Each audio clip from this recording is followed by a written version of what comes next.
Please help me in welcoming Jeremy and Carolyn to talk a bit about Sneak Peek. What are we going to learn about? Thank you. Thank you. Thank you, Erica. Thank you, Alex. And great to be here with you both and joined by my colleague and wonderful Executive Director, Carolyn Hyslop. I know some of other Canoe Museum staff and board members are here tonight. We've been challenged, as other presenters have, to describe some amazingness to be shared in our breakout room coming up next. I think, like you, folks from the Canoe Museum, we come to this symposium also to be inspired, dip our toes into the energy and the passion for the outdoors and how we can connect to the environment, specifically to canoes or through salamanders. But I think the Canoe Museum finds a very strong kinship to the group here tonight, the 500 people nearly online and otherwise. And the museum also is privileged to care for many of your stories, for, in fact, some of your canoes, your images, good heavens, voices within our exhibits, existing and future exhibits. And also, let's not forget books. We have 14,000 titles that were indirectly acquired through this symposium from the founder of this symposium, dear George Liste, for whom we've named our future archives. And coming to these symposia, you never know the conversations you're going to have. For us, every year of the last couple of years, we've been giving updates and sort of look back to think of where were we in 2020, 2021. In 2020, this was before COVID, we met with WCS member Brian Buttigieg, who was here, and he approached, and we got to know him as a passionate paddler, and he wanted to extend a hand to help us. And we then went on to give a presentation about an amazing new amazingness that we were going to be creating at a site on the Trent Severn Waterway, not really appreciating the fact of his environmental law background and how important he would become to helping us navigate finding a new site after that site was proven to be contaminated. And last year we brought you a little bit of a glimpse of an incredible new site and opportunity that we acquired on, without doubt, the most beautiful piece of land on Little Lake here in Peterborough, where we hoped to build hopes and dreams for a new museum. So tonight, Carolyn and I are inviting you to join us in a breakout room. And I think this is truly some amazingness that we're going to be sharing, to tell you that the construction has begun. And in fact, the foundations are going into the ground today, and which is remarkable because in the summer of 2023, less than 18 months, we will be opening our doors to the public. And we understand that there are some canoe journeys that are already being planned to travel from the East Coast and from Western Canada to help us celebrate an opening of this amazing new museum midsummer. We aim for early July, end of June. And to the in the behind the scenes and in our breakout room, we're touching in on this. We've already prepared 1.5 kilometers of canoes. If you measured them nose to tail, this is about 50% of the canoes in the museum's collection. Imagine that, a 3-kilometer portage of solid, steady watercraft moving across. And what we're bringing tonight to our breakout room is a sneak peek of an amazing fly-through of our new museum, a glimpse at the site and the amazing potential of that place, and also, I think, a clear sense of how each and every one of us can get involved and make this happen.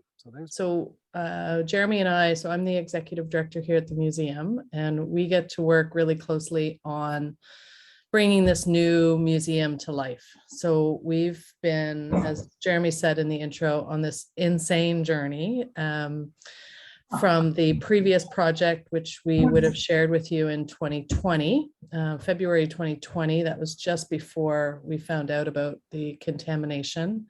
Then last year we did an update. We did an update to the whole group, and we're able to share that we had found a new site for the project, a brand new property, because the lift lock property with Parks Canada that we were on was found the groundwater was contaminated, and so we had to switch the whole project, which was quite a bit of work. But for many of you that have been waiting for this moment, we're finally able to say we're going to have an opening day of July 1st, 2023, which is just next year, less than 18 months from today. And this is our site. And so we are in Peterborough, and those of you that have visited, many have, I'm sure. But those that haven't, Peterborough has a lake running right through it, and it's part of the Trent Severn Waterway. And so what we've managed to purchase from the city of Peterborough is a it's almost 5.5 acre property with about 1,200 feet of waterfront. And this property is sandwiched between two really cool places: the Parks Canada headquarters to the north, so to the right of the image, to the right of the green, where Jeremy's cursor is. So we've got a fairly stable neighbor over there on the right. And then on our left, on the south side of the property, we have a city-run park, and it's full of kids playing soccer, beach volleyball nets, a beach swimming program. The Trans-Canada Trail runs right through the property as well. So we've got this great, really busy network tying the rest of the city into this property. And we've got a really direct connection from Ashburnham Road down to Highway 7, and of course then to the 400 series and so forth. So great connectivity all around. And it's been a blessing in disguise, I think. And we're really privileged to be able to be in a position where this project is actually coming to fruition. We're building a new museum, but the coolest thing about this new museum is that it's going to have an outdoor campus. And for those, I mean, yes, it's not going to be a lake in the middle of Algonquin Park. No, it's not that. But for those of us that are sort of living in this semi-urban, quasi-rural environment, to have the ability for a museum to have grounds for school kids to spend half of their day in the museum's exhibits and then half of their day outside, actually taking in the natural world, learning about sustainability, it really is a very different offering. And so it becomes a full day offering. And Jeremy's going to show you some of the inside of the building. But I just want to focus on a couple of things. So there will be for sure docking. We're going to have a lot of on-water programming, possibilities for certainly big canoe experiences for those that are looking for a really accessible way of getting onto the water with a group. Of course, some type of rental program where people can demo wooden canoes and different styles of skin on frame, all kinds of different craft that are in the collection. We want to make sure that they're accessible on the water. There is an outdoor cafe, an extension of the cafe that spills outside. We've got a campfire. There's a constructed wetland, which is part of our rainwater or sort of stormwater management system. This whole site has got a whole other layer of sustainability, which is a whole other session. But lots of accessible pathways throughout the property, most of them permeable, and trying to really create a sense of place for people that are visiting, so that this feels like a really welcoming, really embracing location for people to just spend some time. The little square closest to the water, the yellow square is not a boathouse, but a canoe house. It's inland, so that of course there's no impact to the shoreline, which is highly sensitive in this area. And that canoe house is the hub of all the outdoor programming that'll be taking place. So it's a fantastic opportunity for an outdoor educator and somebody who has a passion for experiential ed to be able to integrate that side of my life in with the museum side. And it's sort of a perfect storm at the moment. So let's turn it over to Jeremy and take us inside the building. Jeremy. You bet. Okay, so this is a silent video, and this is built off of our architectural renderings. And this is a project that's still being tweaked and finessed as we get closer to different stages of construction. But it'll certainly give you a sense of the offering of this building, the incredible work of our architects, I must say, and the rest of the project team in building with us the best home we could have imagined for a collection like this, and with a mission and a community to serve that the museum does. Just quickly on the structure itself, this is 65,000 square feet of museum built on 2 floors. Remember, we're a large artifact museum, so that poses some challenges, and we're going to get in on that in some of the ways we're addressing those challenges. But here we are approaching from a busy artery street called Ashburnham Drive that connects to the highway, eventually down to the 401 or across to Ottawa. This is also an artery that brings you into the Peterborough downtown. And just before we go into the main doors, I want to take a moment here to point out the fact that all signage and wayfinding for the building and for the entire campus will be in English. It'll be en français, and it'll also be in Michisagic dialect of Anishinaabemowin, the Anishinaabe language of the local Mississauga First Nations. And so here you can see the name of the museum as a sampling here. This is still a name for the organization being considered by the elders at Curve Lake First Nation who are working with us on the language for the whole building. But Gite Chiman Wagumik, we understand, translates to Old Canoe House. Of course, Canadian and museum are not old words in the recording in progress. Oh, we're just starting recording. So let's go on inside here. Be advised that this video does not bother to open the doors, but it'll be quite painless as we go in. Now, I should also point out that when we purchased the property at the start of last year, there was a standing canopy of trees on the property, and it turns out almost all of this was white ash. And if you're familiar with white ash, you know that they're sick. They're dead and dying from emerald ash borer. And so yesterday, before a project meeting day of 8 hours, Carolyn, with all of our design team, we were running a forklift, unloading all of the best ash logs that had been milled for us for different thicknesses, so we can turn them into canoe paddle blanks for our education workshops, or in fact, seating on the property for benches and so on. So we're trying to bring that kind of approach to the whole project and to acknowledge our presence on the site. You can see at this end of the building, all of the structure of the facility is done in James Bay spruce. This is Nordic out of Shibugamu, is producing this mass timber structural framing and the cross-laminated timber paneling of this. We really wanted to bring the authenticity into the structure as a tribute to the craftsmanship that is in all types of canoe and kayak construction. Speaking of authenticity, a hard-won battle for a long time here, but championed not only by Carolyn. This used to be named the Carolyn's Fireplace. This is also a naming opportunity in the museum, and a location where we can feature the original sign to the humble beginnings, pay tribute to the humble beginnings of the Canadian Canoe Museum. It hangs over this fireplace, and you'll smell wood smoke as you step out of your car or a bus in the shoulder season entering the museum. Carolyn mentioned a cafe and a terrace.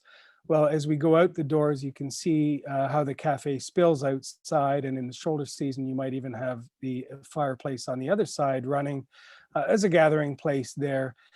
And if you know this side of the lake in Peterborough at all, you know that it's all parkland on the eastern side, and really there's nowhere to stop and get a good coffee, cup of tea, a snack, or a light meal, or in fact, a nice glass of Sauvignon Blanc after hours. And so this cafe is actually going to become an important point position for the museum as its public offering. That's a 36-foot birch bark canoe hanging over our reception desk. And we're going to go past the canoe building studio on the left. And this is just a placeholder here for what is turning out to be a beautiful donor wall on our left. Yes, public washrooms on the right and universal washrooms just to your right. And we're stepping now into the signature offering inside the envelope of the building. I know many of you have joined me. I've been privileged to have you join me on a walkabout of the museum's collection that it cares for in the unheated warehouse that used to be a outboard motor factory here at 910 Monaghan Road, and really take in I think the impressive bedrock that is a room of 550 canoes and kayaks from across Turtle Island, across Canada, and around the world, and really get a sense of the energy and the depth and the ancestry of the idea of canoe. And it's not accessible to the public, as you know, generally, and it is cold, unheated, and does not serve the collection well. And so one of the fundamental priorities of this entire project was 100% of the museum's collection that it cares for is within the envelope of the building. We can care for it in the good times, but also in the bad times when visitors come in to spend time with a canoe that their family or their community that they made and is now in care of the museum. It is there and we can spend some time with it. It's also been a priority for the organization that smudging and traditional care practices can happen anywhere in the museum. You cannot bring a canoe to a smudging room, and so the whole museum has been designed as that while still meeting Class A museum standards. Now we're standing in, I think, one of the coolest rooms in the space. This is the Canoe Building and Artisan Studio. I've worked with the museum for over 2 decades now, and I've had a bit of a side hustle dabbling in making canoes of different kinds. And this is a room where people will learn, take courses. They'll be carving a 2-day black cherry canoe paddle. We'll host canoe and kayak builders in residence in this space. You will see kids doing some programs here, and then spilling outside, we'll have guest artisans doing features. And in fact, this can also be a great overflow as part of the rental option for the ground floor atrium area as a DIY makerspace. But you can also bring your corporation here and have an after hours gathering in this space. It's going to be really fabulous. It also has garage doors that open to the outside. So if it's time to take our kayaks or canoes outside to be sanded down before we start varnishing up, then they just go out through that door. These solemn looking boxes, these are the stationary equipment of the mill shop. So think thickness planers, bandsaws, drill presses, table saws, all of that. This is the support room that feeds all of the materials for the programming happening right next door here, and creating the amazing smells of hot cedar coming out of a steam box and being bent over canoe building molds as we begin wrapping up the ribs on a canoe mold course. Just as before we head upstairs, I just want to point out the retail offering here. Don't forget to visit on your way out. And what is missing from this space is all of the canoes that we're going to hang in the entire atrium here. So scooting upstairs, we have found another opportunity to give an incredible view into the collection storage hall. And as we work our way halfway up to the second floor, we make another turn, and, you know, working with the architects who've just been amazing to work with, they keep finding these moments and these opportunities. And this is another one that catches my breath. As we stand in this mass timber wooden structure here, looking down, we can see right across to the fireplace we looked over to. We do an overnight program with kids in their jammies where they do the chasse galerie, and we actually fly a canoe on a zip line as the story of the flying canoe is told. In this case, it'll end up by the Cafe for Hot Chocolate. You can see there's a swing boom here built into the structure of the museum so that we can actually lift canoes from storage, bring them up to the second floor, and roll them through these doors here into the exhibition hall. Take a quick peek in here. No time in the amount we have to do a dive into the exhibit, sadly, but this just gives you a sense of the scope, scale, and I think the wonder that this room is going to play. The exhibit development is very well along. It's absolutely stunning. And I'm going to hand it back to Carolyn.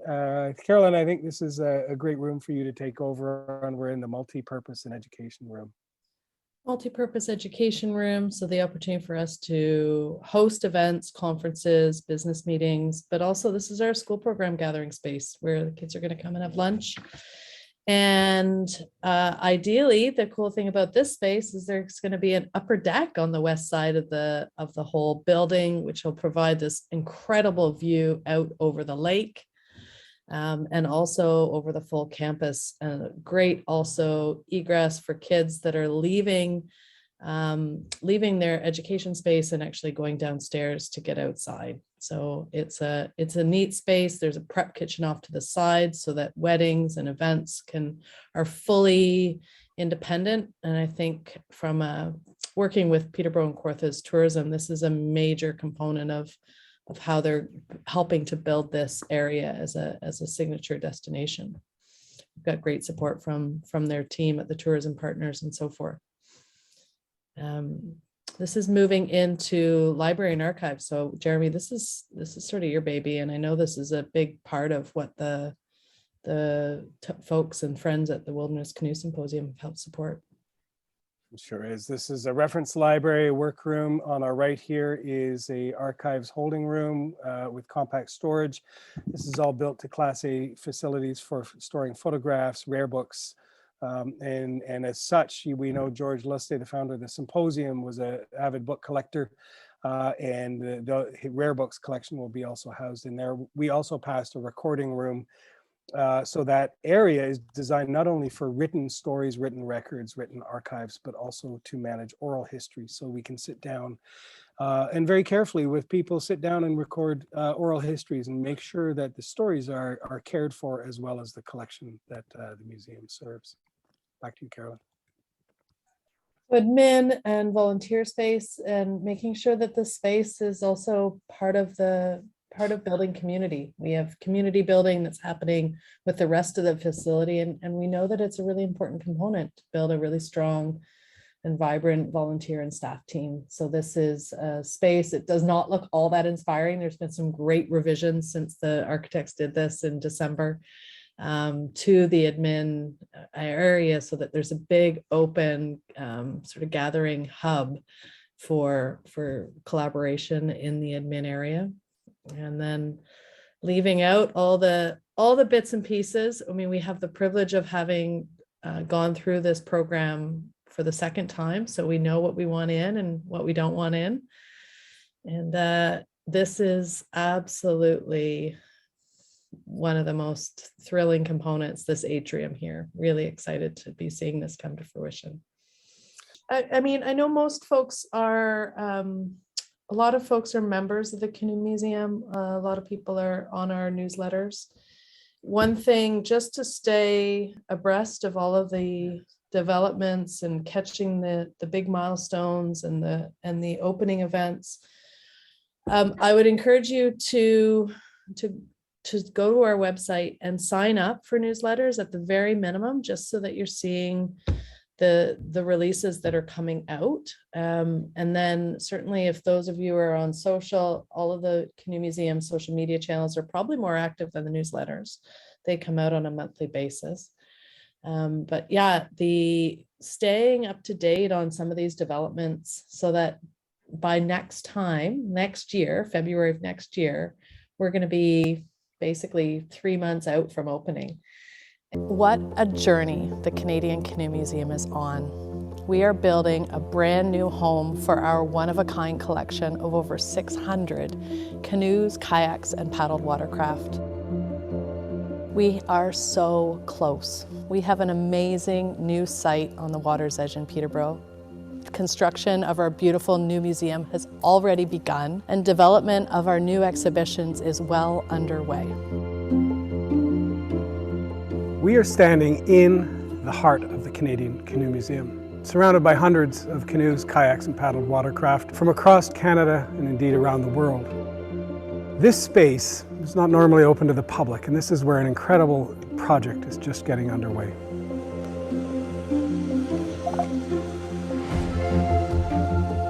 As you can imagine, moving a collection of this size is no small feat.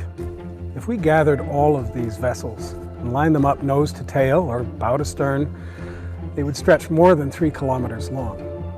A collection like this is an exquisite portrait of our relationship, ancient and enduring today, of our relationship to the environment and to its waters.